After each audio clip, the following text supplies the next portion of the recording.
something that I saved. NATO was gone until I came along. In fact, the previous Secretary General, very good man, both of them are good. The current man is fantastic.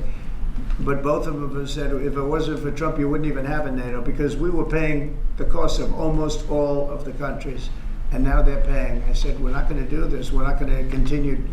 You hurt us on trade. You do bad things on trade. And then on top of it, we're supposed to pay for your military. And because of what I did, hundreds of billions of dollars flowed into NATO by countries that just weren't paying. They were delinquent. They weren't paying their bills. So NATO is solid. They're strong. But they have to treat us fairly. Are we going to give up the... Because look, without us, NATO is not the same. And I can tell you, I've been having very good discussions, as you know, with President Zelensky and with President Putin. And President Putin will tell you that without the United States, he wouldn't be worried. But he is worried when the United States is involved. And I have to tell you, I've dealt very well with both gentlemen, and we have, I think we have the confines of a deal. I hope we have the confines of a deal. I'm doing it for two reasons. Number one, and by far most importantly, thousands of young people, and they're not American people, they're Russian and they're Ukrainian, are being killed every week, thousands a week. And also the United States has paid, because of Biden, $350 billion on a war that should have never happened.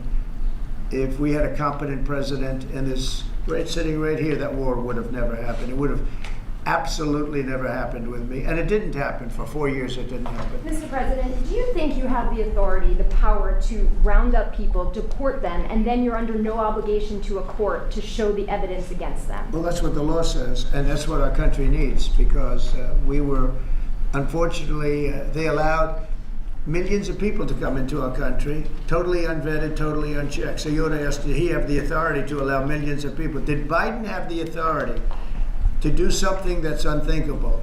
Have open borders where millions of people poured into our country, totally unvetted and totally unchecked, just as you would say. And many of those people were criminals. Many of them were from jails and prisons and mental institutions and gang members and drug dealers and very dangerous people. Many were murderers. We have 11,088 that we know of murders they murdered.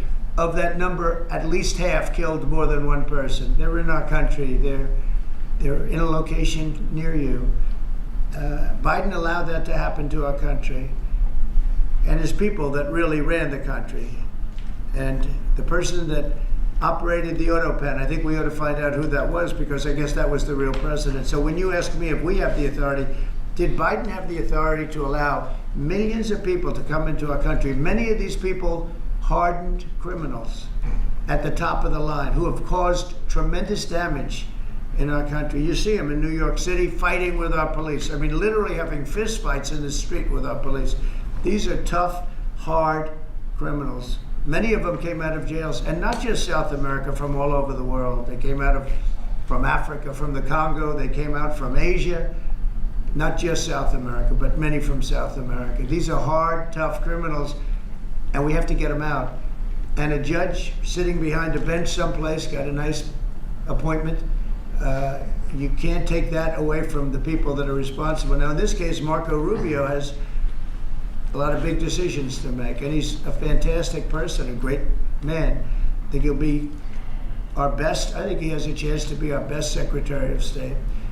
He's been doing incredibly. He works so hard. He's gone to so many different countries already, and he's got the authority to get bad people out of our country. And you can't stop that with a judge sitting behind a bench that has no idea what goes on, who happens to be a radical left lunatic. Do you think the judiciary is you guys today are denying this New York Times report that Elon Musk was going to be shown a 20 to 30 page presentation about a theoretical war plan against China. Why not just show it to Elon? Because I don't want to show it to anybody. You know, you're talking about a potential war with China. Now, I deal with these people all the time, and I'm dealing with Pete, I'm dealing with these gentlemen on numerous different airplane purchases, and I think they're all going to be great. But I don't want other people seeing, anybody seeing potential war with China. We don't want to have a potential war with China, but I can tell you if we did, we're very well equipped to handle it. But I don't want to show that to anybody. But certainly you wouldn't show it to a businessman who is helping us so much. He's a great patriot. He's paying a big price for helping us cut costs, and he's doing a great job. He's finding tremendous waste, fraud, and abuse. But I certainly wouldn't want, Elon has businesses in China, and he would be susceptible perhaps to that. But it was such a fake story. The New York Times is just as fake as CNN and MSDNC. And anybody read that story, people laughed at that story. Who would do such a thing? And the first thing I did is I called Susie and I called Pete. I said, is there any truth to that? And they said, it's ridiculous. No, he's over there to talk about cost. You might want to address that, Pete. But Elon was over there today to address cost. Doge, thing called Doge, which you've heard about.